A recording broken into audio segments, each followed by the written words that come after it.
Hey guys, Brett Weiss here. Welcome to another Tales from a Retro Gamer.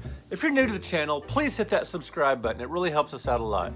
Now, I know a lot of you guys have seen Video Games the Movie, super popular video game documentary, very mainstream release from Media Juice Studios in 2014. But what you may not know is I was supposed to be in this film. I was filmed for a ColecoVision segment, and that segment was left on the cutting room floor. Now, this happens a lot in Hollywood. This film was directed by Jeremy Sneed for Media Juice Studios. And this is no hard feelings. I know this happens all the time with movies. They shoot hours and hours and hours of footage, and they trim it down to an hour and a half. In this case, I think it was like an hour and 41 minutes, and something has to go, something has to give. And unfortunately, my footage of me talking about the ColecoVision, one of my favorite retro console, and a couple of the Scrubs actors, Braff and Donald Faison, were also talking about the ColecoVision, and this was left on the cutting room floor. Now, this is a big bummer, not only because it would have been cool to be in the movie, great exposure and everything, and it would just be kind of a cool thing on my resume. That meant there's basically, I don't even remember if they mentioned it, there's really no ColecoVision in Video Games the Movie. It's a movie that covers a broad history of the gaming industry, and perhaps they tried to do a little too much in an hour and 41 minutes, because it covers, the span of gaming history, from the beginning to 2014 basically.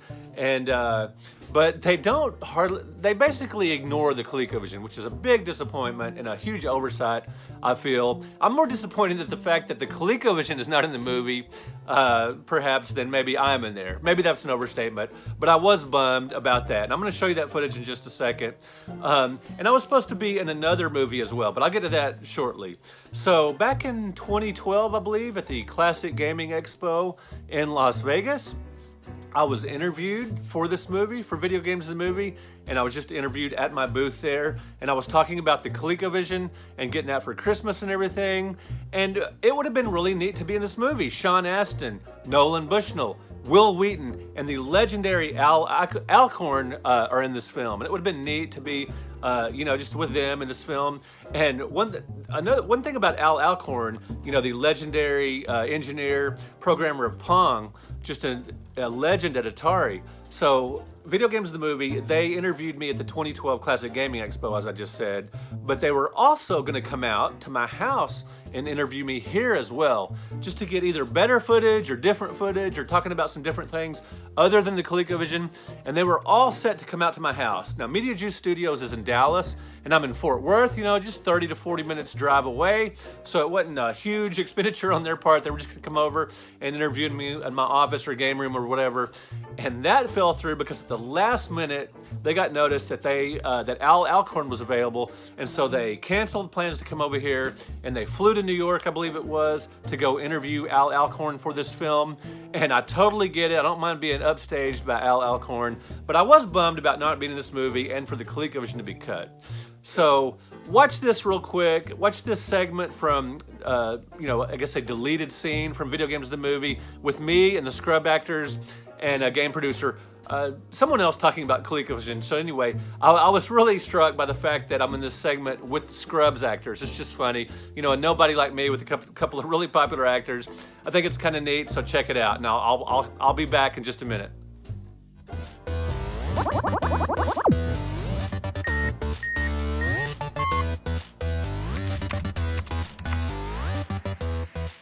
Wanted to play everything. I was always jealous of friends who had a ColecoVision, because I never had one of my own, so I can say that. Always wanted to play Zaxxon, and I had to go over to a friend's house to do it. Then I moved on to ColecoVision, which was a huge step up, and Smurfs on ColecoVision was I don't know if anyone's told you about Smurfs yet on ColecoVision, but that was the one I got addicted to on ColecoVision. That's the one I remember most. And finally, in 1982, I saw the ColecoVision commercials with the Donkey Kong, and I was just blown away by how much it looked like the arcade. So I decided if I had to lie, cheat, or steal, I was going to get a ColecoVision. So Christmas of '82, I'd asked my parents for a ColecoVision, but they were $200, and that was too much. So they told me, I was 15 at the time, they told me if I would pitch in 100, then they would give me the rest for Christmas. So I mowed lawns that summer and raised $100, gave that to Santa Claus, and ColecoVision and Donkey Kong and Mousetrap appeared under the Christmas tree. So I spent the whole night, all night long playing those games. ColecoVision and Activision, they kind of, because Atari was almost black and white, you know what I mean? Like the colors weren't really that dope. But then when you got Activision and ColecoVision, it was so, you know, ColecoVision, for one, it was just like, holy cow, this is just like the arcade games. Donkey Kong looks like Donkey Kong, you know what I mean?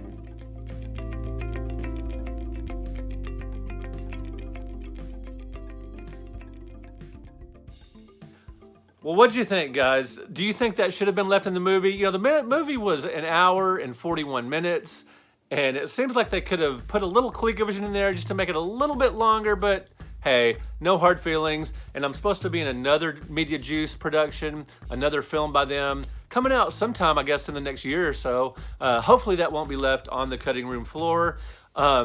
So there's another film I was supposed to be in as well. It's called The Bits of Yesterday, directed by Darren Peliquin. Really, really nice guy. And it has some, you know, pretty popular video game collectors and whatnot in this film. And it's about collecting, you know, physical media, about game collectors, just showing off their collections and talking about games. And I was interviewed at Retropalooza to be in this film. But the problem was, later on, when I discovered I wasn't in it, the director told me, Darren told me, that my footage at Retropalooza, the sound was bad, because they interviewed me out in the hallway and there were people coming by, you know, crossing, and you could hear other voices, and it just wasn't, you just couldn't hear me all that well. So that was left on the cutting room floor. Another disappointment, but I did at least, I wrote the foreword, if you will, for this DVD. So when you get the DVD and you open it up, you'll see this inside, and there's just a little, you know, foreword I wrote for the movie. So at least I got to be a part of it that way. So that was pretty cool. Anyway, so that's my saga, my little story about how I almost gained fame through Video Games the Movie, but it wasn't to happen. Hopefully I will be in some video game documentaries coming up, but we shall see. Let me know in the comments, have you seen Video Games the Movie? Were you disappointed when you watched it and there was basically no ColecoVision in the film? And just in general, let me know what you thought of Video Games the Movie. All right, guys, thank you so much for watching. I hope you enjoyed the deleted scene from Video Games the Movie. Thank you for liking this video, and thank you for subscribing to the channel. I will talk to you guys in another video.